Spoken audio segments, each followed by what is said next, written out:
understand any of this. I started a Patreon so people could help support this channel and its future.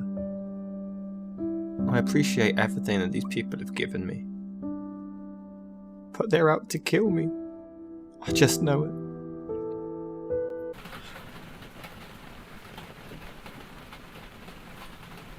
There's only one way to make this go away.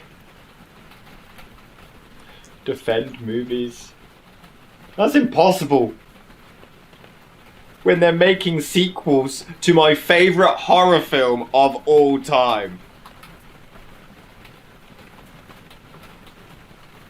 A few years ago, we took a look at The Fly.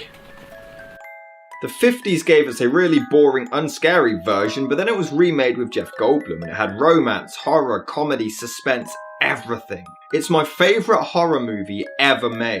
But hey, Geena Davis's character Veronica was left pregnant with his fly baby at the end, so naturally a sequel was almost immediately in the works. Originally, it was actually going to be about a new cloning invention rather than teleportation, and Seth, originally played by Goldblum, was going to be resurrected. Keanu Reeves was approached to play the lead, but he turned it down until Eric Stoltz was asked. Stoltz refused as he hated the script, but it was then that the resurrection angle was dropped and it was completely rewritten, leading to Stoltz signing on. David Cronenberg, who directed the original, was unable to come back, but he did go on record by saying that he didn't like the final film. Sam Raimi was also approached to direct due to the success of The Evil Dead, but he lost the job after writing a script that had far too much comedy involved. Geena Davis was also asked to come back as Veronica, but she literally dies in the first scene, which she hated and refused to do. John Getz is the only one who returns as the bearded douchebag guy, but fans and critics alike slated the production, many finding the story dull, relying on gross effects, and just boring with no heart, soul, or originality. Well, let's see what I make of the hated sequel to my favourite horror movie ever.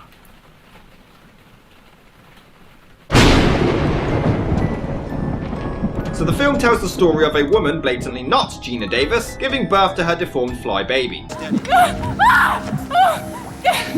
Why wasn't I notified sooner? Because we had to rip off Halloween 4. Why wasn't I notified? Also, I love how she gives birth and everyone freaks out but this one guy who just acts so casual.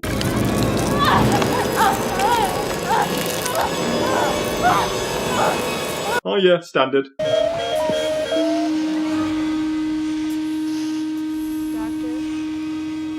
She's gone. Great, now the kid's gonna grow up to become a Jedi. But the boy Martin, so I guess you could say he's Marty McFly. Nah.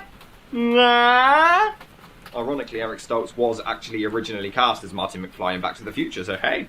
I don't know how to thank you. But Martin's aging is accelerating at a rapid rate. He's basically Robin Williams in Jack. He also is highly intelligent with photographic memory and doesn't even sleep.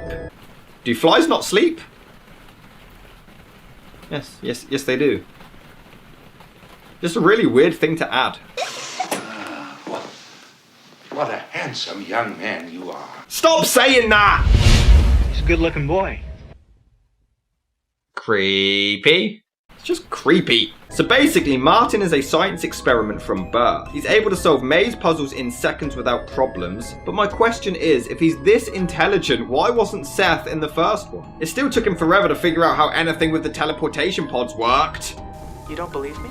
But I must admit, it is such an awesome moment when he stumbles into the room with the teleporters. It's such a great feeling to see them again. And amazingly, these aren't even the originals. Those were destroyed once the first film wrapped up, and these had to be built again from scratch. But then this dog goes into one of them, and I swear to God, it better not turn out like the monkey in the first film.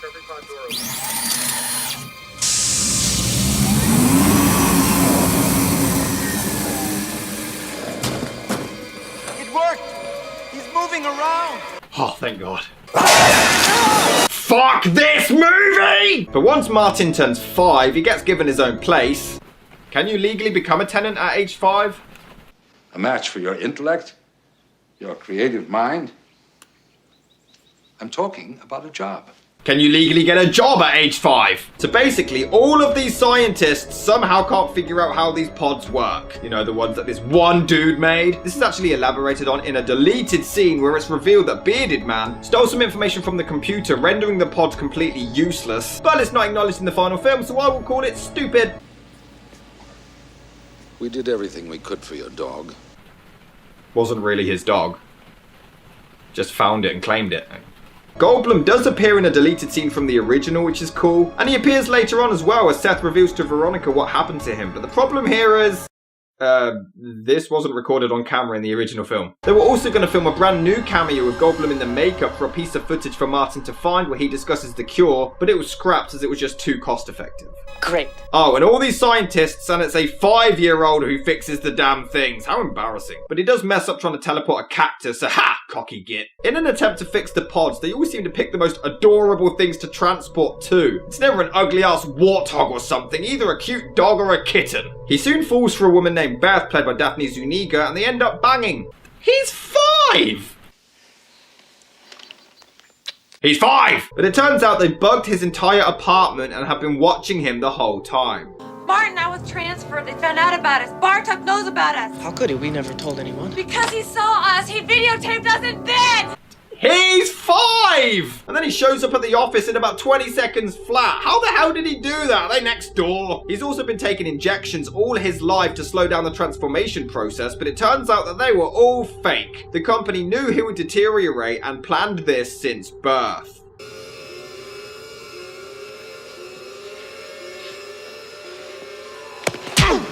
That was funny. I enjoyed that tape of you and your girlfriend.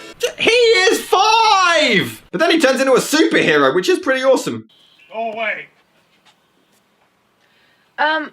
We have to talk to you, sir. I said piss off! Well, no you didn't. You actually said go away. But they visit douchey bearded man, and I guess this film invented the cliche of a stubborn guy refusing to come out of retirement to help people in need. Oh, kid. The last thing I am is anybody's hope. You really don't want to hear about this. I love how they just expect him to somehow know the cure. Brundle stole my girl. Oh no. He had her and you tried stealing her. Your father was right about one thing. If there's a cure, it has something to do with those pods. Well, no shit! What a great help this guy is! Hey guys, there's a secret to us breathing oxygen. I think it has something to do with all them trees. I'll be looking for your car. My Jeep's in the garage. That's not a Jeep. Let me just call Bartok and talk to him. I'm not going back there. Maybe he can help you. I have to tell him about the I told telepod. you that it's a dead end. But you haven't told me why. Because the only way I could save myself would be to sacrifice another life. So what you do is, find someone who listens to Machine Gun Kelly.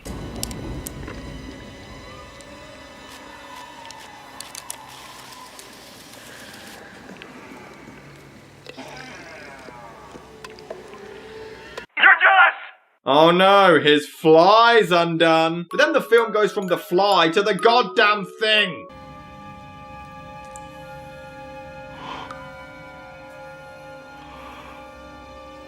Oh no, Tiffany's on the rag again. A lot of sequels just retread the same material, but this is already really different. This one is treated like Marty is more of a slasher villain. It's an entirely different feel to the original. We're not exactly sure what he looks like. Oh, hold it. You wouldn't believe what I'm looking at here, sir. Whatever it is, it's dragging a body. Kate McCann? Although right here, Martin's there, then this dude opens the door again and he's gone. Is he a fucking ghost now too? But Martin merges his DNA with the arsehole boss to cure himself, while the douchebag is a fly deformity. So does this mean that he'll now age at a normal rate? So in a year, will he be 6?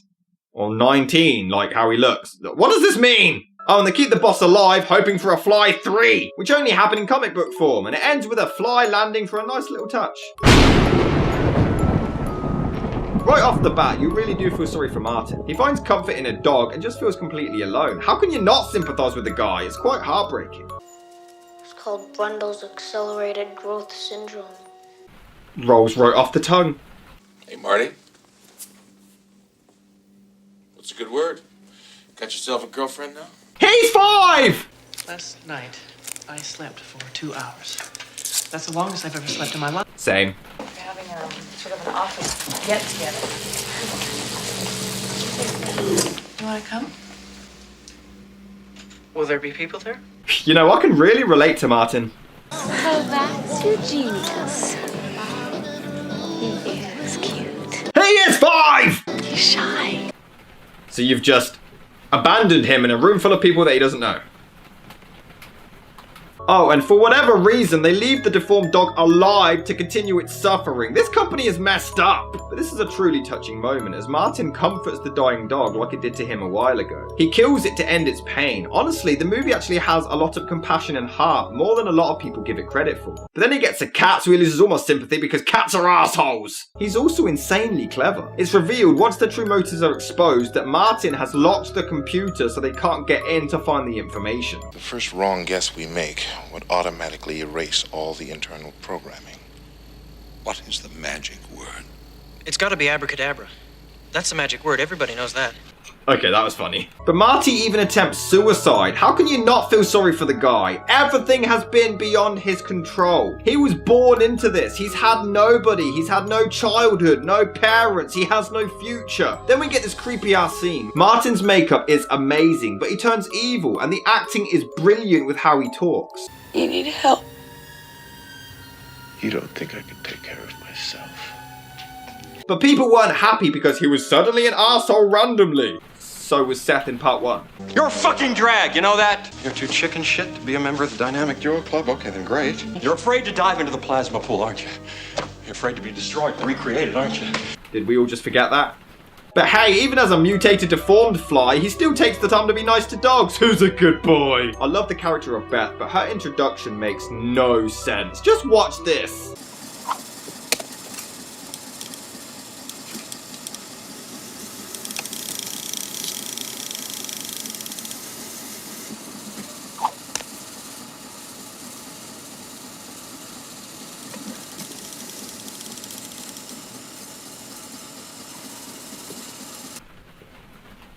Why was she doing that? It's never explained. Not once. They just say, oh, she likes going fishing. So that automatically means she likes casting fishing rods around the corners in office building corridors. What? Yes. It takes a while for me to get to like her, though, because she just seems a bit dense. But I enjoyed meeting you, Martin Brundle. She works there, and she doesn't know the name of the deformed, hybrid, 5-year-old fly guy. What? It was a tragic mistake. And then she starts teaching Martin to cast fishing rods around corridor corners at night in a government office building for no goddamn reason. Bearded Man is entirely pointless. He legitimately does nothing but give them his car, which... why would he do that? He's an asshole. But other than that, it is cool to see him pop up again, but he's still pretty pointless overall. The big boss dude is so creepy. This is what Cochran from Halloween 3 should have been. He handles this big corporate villain much better, but he refuses to let anyone kill Martin. He wants him alive to study him. Fair enough, but Martin starts xenomorphing all his men to death, and he's still there like...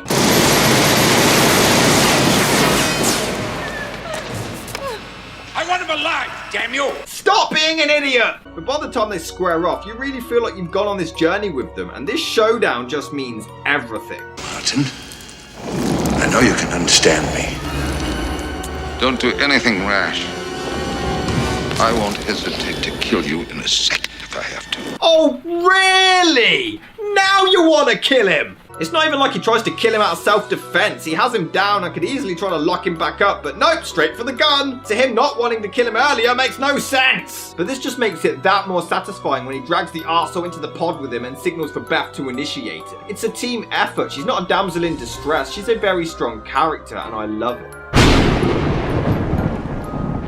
My lord, Eric Stoltz is absolutely incredible in this. I have no idea how he isn't one of the biggest stars of all time. Once he realizes that he's been filmed this entire time, along with the amazing makeup, he is flawless. I'm actually at a loss for people who found it boring or heartless. It's so human. Marty discovers that they planned his death since birth, and he's heartbroken because the boss of the entire operation was practically a father to him. And his acting here is some of the best I have ever seen. This was planned from the day you were born. We'll do everything we can to make it as painless as possible for you.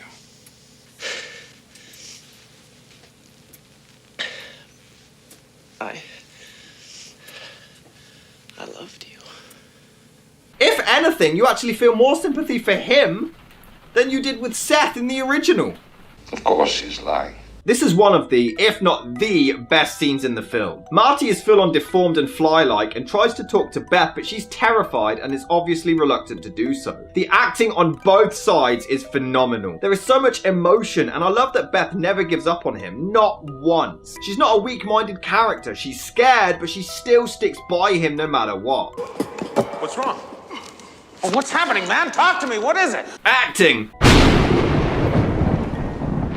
Once the fly attacks, the effects are amazing. Honestly, this is gruesome as hell. Some said it was all the film had going for itself, but I'm so caught up in it because I was so invested in the romance and story before this even happened. But a dude gets crushed by a lift and his head explodes. This looks epic. And the fly looks amazing. I genuinely think these effects are on par with the original.